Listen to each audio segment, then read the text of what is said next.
It's me and Lucy. Hi, everybody. Hi, friends. I hope you guys are doing well. I just wanted to bring up Lucy to say hi. She's very scruffy. Her hair is very crazy, but I wanted to bring her up to say hi. So she's doing good. She's waiting for her.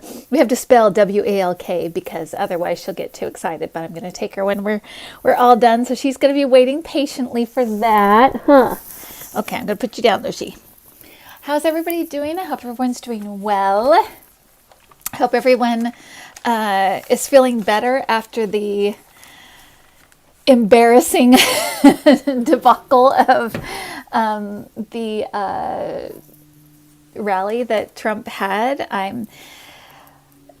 I'm happy that not that many people showed up, and yet I'm concerned for the people that did, because like I said, they didn't have masks on. You know, we talked about the fact that it was like a show of loyalty to him, that they were not going to wear a mask and they were not going to social distance and they were going to do what they did. And so that is unfortunate that that is what happened. But I'm glad that not that many people showed up. You know, I think that's good. You know, that's really is good. I'm glad that, I'm sorry that the people that went are going to be at risk, and there will be a fallout from that, unfortunately. But I'm glad it wasn't packed full, and I'm glad that there wasn't any huge incident outside, and I feel like there was a presence of protesters, so that's good. But I'm glad that there wasn't the massive turnout that was expected, both for Trump's ego, but also, well, a few things actually, Trump's ego, but also to keep people from getting sick, but also to show you guys that what I'm telling you is the truth, that he does not have the support that he thinks he does. And I think this was a combination of a lot of different things, but ultimately he just doesn't have the support he thinks he does. He doesn't have the support he did in 2016. He just doesn't. That is a ruby red state. He's going to another ruby red state, and they're trying to shore up the red states right now. That is not a good place to be 5 months out in the election. He will not face facts about the coronavirus, so it's not going to get better in the way it should if he was going to face it and do something about it. So you know, we're going to have to, people are going to be turning to a leader who can help us out of this, and it's not going to be him. So I just wanted to you know, hopefully you know, see if you guys are feeling better about things, because he just doesn't have the support. He just doesn't. And it's going to be downhill, and he'll have good days, you know, he'll have good days and bad days, but there's a way that this is moving, and it's not going to stop moving that direction. There'll be little backups here and there as Barr tries to help him, or as, you know, he might get a you know, something that goes his way in the courts or something like that. But for the most part, it's just going to be this push out. We need to, like I said, this is much bigger than him. This is about a shift in consciousness. It's about a shift to move us to be able to save our environment, save mankind, with that, save mankind, to move to a different consciousness as far as how we treat each other and how we see each other as being connected, how we are connected to one another. It is about you know, this end of an era that I keep talking about.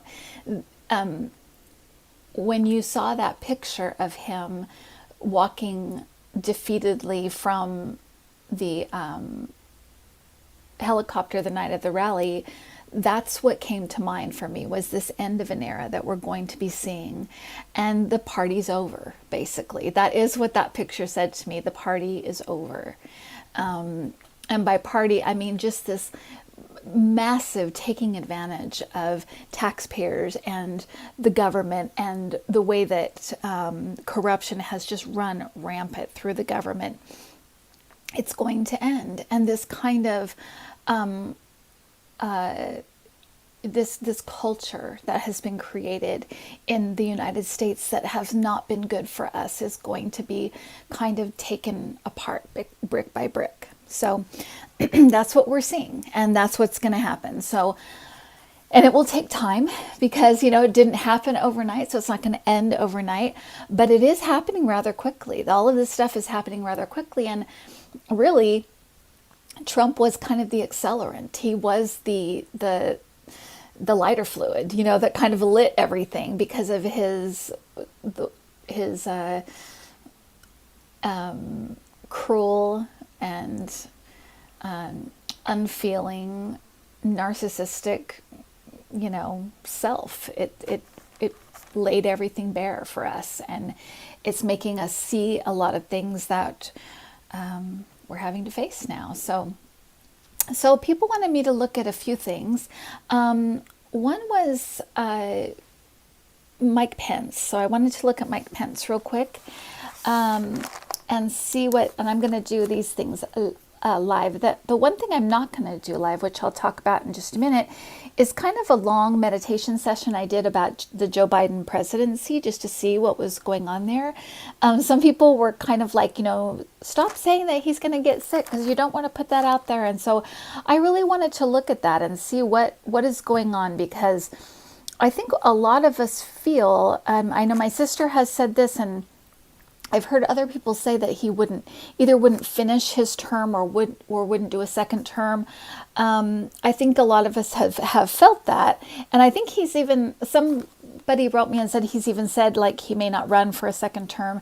So I just wanted to look at his presidency and see what it would mean for us, and what it's going to be like. And I also just kind of wanted to look at the election in general, and just see what's going on there, because I know a lot of people have real worries and concerns about voting and that kind of thing.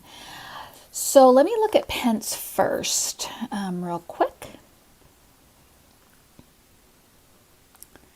And I'm just scribbling on a piece of paper to kind of just get in a kind of a meditative state. And this is the best I can do as far as doing things live, but I think it's important to see the process, and I think it's good to do that.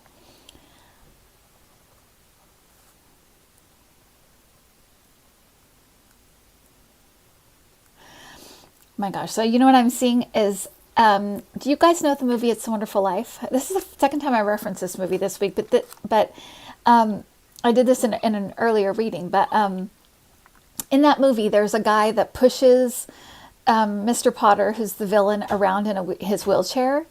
And that's what I saw, was that guy. Pence is the enabler. He's the one who props Trump up. He's the one who's behind him. He's the one who makes him... it tells me a lot, actually. That image is good. Thank you to my guys, because that's a great image, because it tells me a lot. It tells me he props him up, he keeps him moving.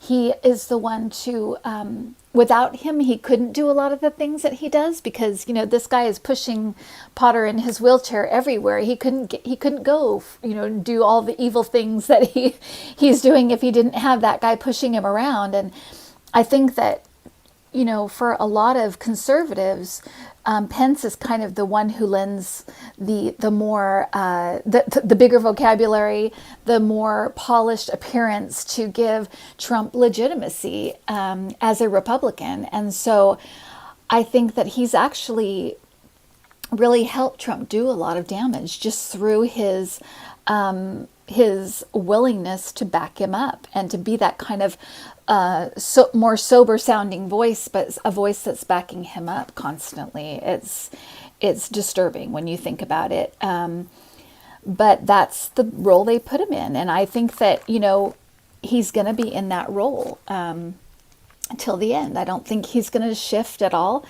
I did actually see Pence being the one to pass the torch, but I just think it's because Trump is going to play the card of it's all illegitimate. I'm not going to go. I'm not going to do it. But he's just, he doesn't have the grace and class to, be a good sport and to hand off the presidency to someone else. And so he's just going to be a big baby, and Pence will have to do it. But that's the way I see it. Maybe other people have seen the same thing or something different. But for right now, that's the way I see it. It's not because Pence will actually be president. I think it's because he'll just be passing the torch. I did say, however, I saw a chance for Trump to leave I said either the late spring or summer. So there could be another chance, or there is another chance for him to leave. He may be able to make some kind of a deal or make a decision. But if he doesn't, then he'll go to the bitter end, and it's going to be a bitter end. I feel that it's going to be not good at all. And I think that, he can't quite find his footing on what his messaging is, because he's not the outsider anymore. Everything's going really, really badly. He's not willing to do any work to change anything. He just wants to pretend it's not happening. And as long as he's doing that, he's going to just be moving into a loss. So that's the way I'm seeing it. So I wanted to talk about this, these kind of series of visions and messages that I got about Joe Biden's presidency. One of the first things that happened was I started to get the question, how long was Abraham Lincoln president? And it was weird, because I knew my guides were asking me, but I knew I didn't know. I knew that I thought for some reason it was quite a long time, because I know some of the lengths of presidencies were just longer for certain presidents. So, and I thought about that, and I thought, but I know he was assassinated, so maybe it was shorter, but it was 4 years. It was only 4 years. And I felt like, because I was asking about Joe Biden when I got that question from my guides, and I felt like they were saying, look what an impact, not that it would end the same way, not at all. It was just what an impact a president can have, particularly at a point when the country is so divided.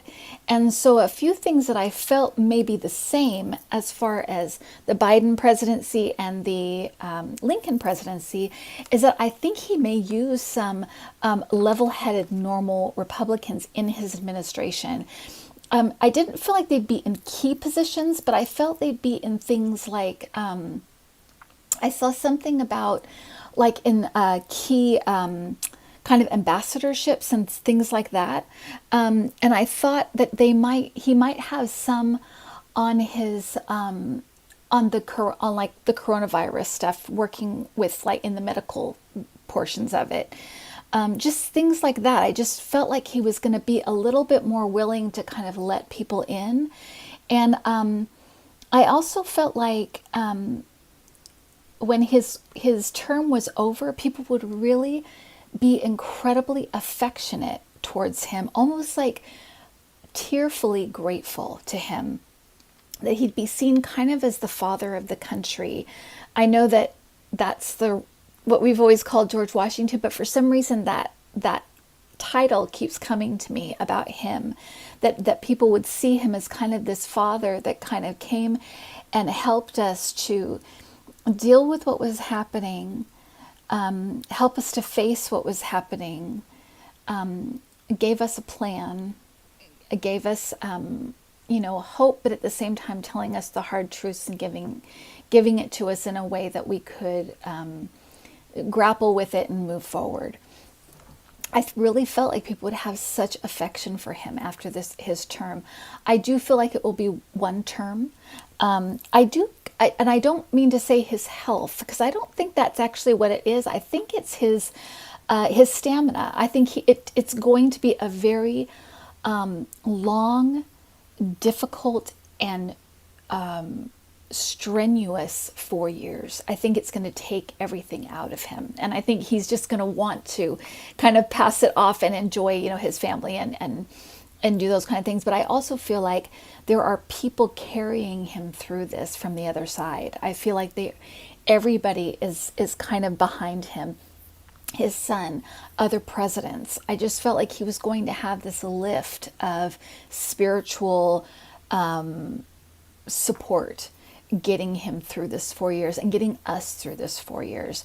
And when Trump loses, the world is going to rejoice. And somebody wrote me today, I think this is important to talk about, because they talked about really relishing someone's failure and how that isn't really a spiritual, that's not a very nice thing to do. It doesn't seem like a very spiritual thing to do, or whatever, a Christian thing to do, or a divinely inspired thing to do, to really relish someone's downfall. And I feel like Trump has kind of put himself in the position for so many people of the villain, right? He's kind of embraced that role, along with like Stephen Miller and some of these other people that have really done very ugly, cruel things that we can't just turn a blind eye to. We're seeing them out in the open, and so of course, as human beings caring for other human beings, we're going to react to this stuff. And I think that there will be a feeling of joy seeing him go. But for me, I don't feel like, because I've kind of talked about trying not to build those bonds of hate with him, because it will glue him to us, because hate is still a bond. You don't want that. What you want is kind of a disgust, indifference, whatever you want to say towards him, so that he can be released to go when it's his time to go, and to manifest that, to start seeing it now, see him leaving. And I think that there's a difference between wanting someone just to be devastated and for no reason, and for there to be justice in some way, because you've seen other people hurt and you've seen them devastated. And I don't relish anyone's seeing anyone suffer. What I relish is what I've seen kind of with the protests, which is a nation kind of coming together, rejecting an idea. For me, Trump represents something more than he's just he is a jerk and all these things. we know what he is, but he more is representative of an attitude, something that has kind of been holding our nation back in so many ways. And so I guess that's how I see it. So this person that wrote me wanted me to explain how this is okay, like to see someone fall and be happy about it. And I don't really think I'm not really happy about the fall. I'm more happy about our rejection of what this man and what this presidency has represented. That's what I'm happy about.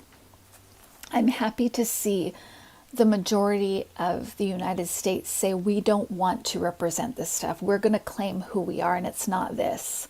We aren't about racism and hate and putting down immigrants and being cruel to people that seek asylum here. And this isn't who we are. That's what I'm happy about. And it is really what I feel when I see things like people not showing up to a Trump rally. That means that, hopefully, it means at least partly that people are starting to reject this cruelty, this idea, this meanness that he has kind of lit on fire in the United States. I feel like that's what I'm seeing, and that's what I'm feeling when I feel like good. I think there is that kind of like seeing the bully put in his place, but it's also more so about us claiming who we are, and that isn't who we are. I remember being so disappointed in the country in 2016 and thinking, I'm so disappointed in my country that this guy would even be close to getting in, let alone with everything we know, getting into the seat of the president. It's insane. After having Obama for 8 years, and what a good job he did he had flaws for sure, but what a great job he did in pulling us out of the economic situation. And I just couldn't understand it. And I think that us claiming who we are, taking ourselves out of the grip of this, is going to be so satisfying and will be such a clear indication of where we want to be, where we want to go, where we don't want to go, where we don't want to be. And it's going to be a process. We're still figuring this out, and we're going to have pushback.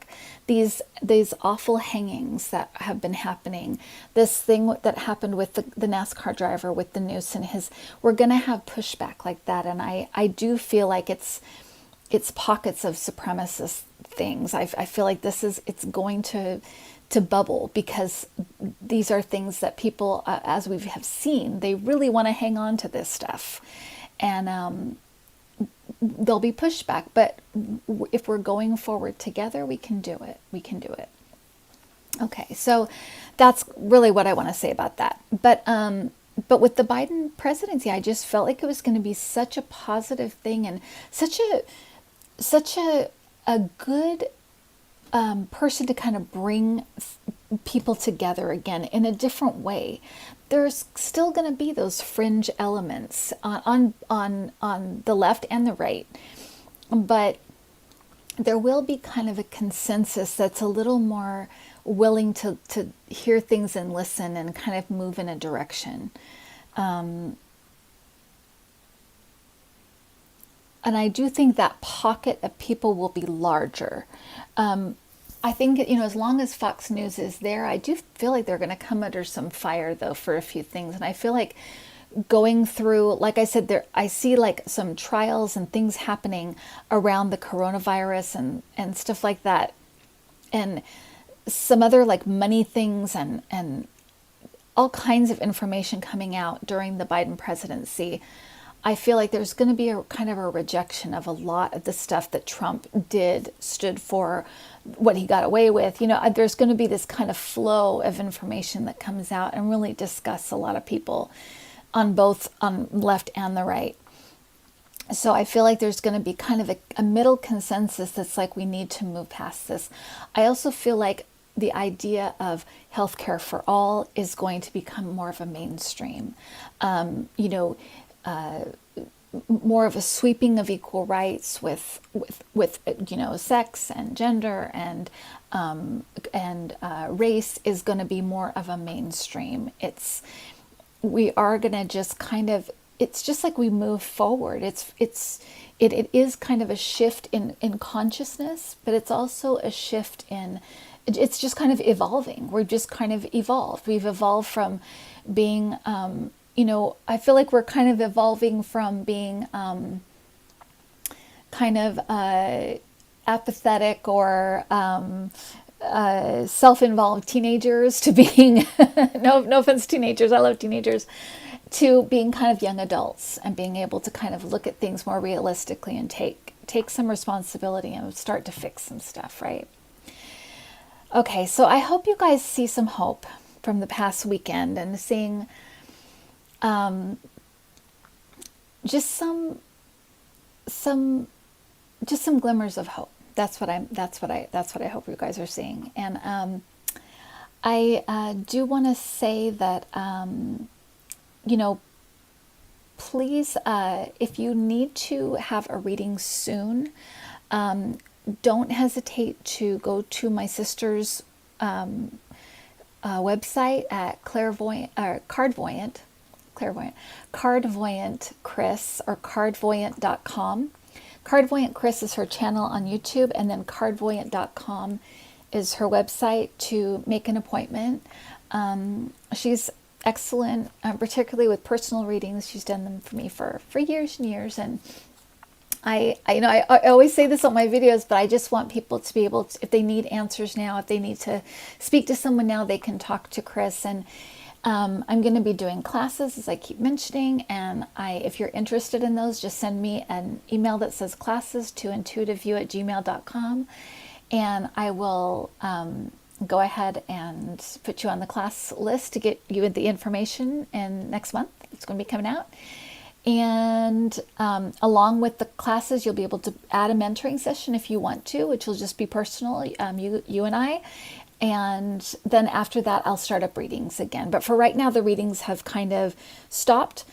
So go to Kris if you need, answers, because I know lots of things are in flux right now, but my schedule is full for right now. So I'm going to put them on hold before I add new dates until I'm done with the mentoring, and then I'll start again. And hopefully you guys will be able to do a lot of stuff on your own. After the classes, you'll be able to kind of trust what you get and what you feel, and we're going to figure out how you get your information and what it feels like to get information, and you can trust it. And once that happens, you will not have to go to someone like me for everything. Maybe you will once a year, once every 6 months, just to kind of validate things you're getting, or to get a fresh perspective on things. But the idea behind the classes is to let you get your own answers when you need them, day to day, every week, whatever it is, you can find a way to do that for yourself. So that's the hope. And it's to also to take some of the mystery out of it, the kind of the idea that only some people can do this, that just isn't the case. We can all do this, especially for ourselves. That's what our guides are there for. And our or whatever you want to say, a higher self, your spiritual self, your angels, whatever you'd like to say. That's what that is there for, is to help you and guide you and get you to a more positive place, or get you on the right road, or get you to where you want to be. That's why they're there, to constantly remind you of why you're here and what you came to do.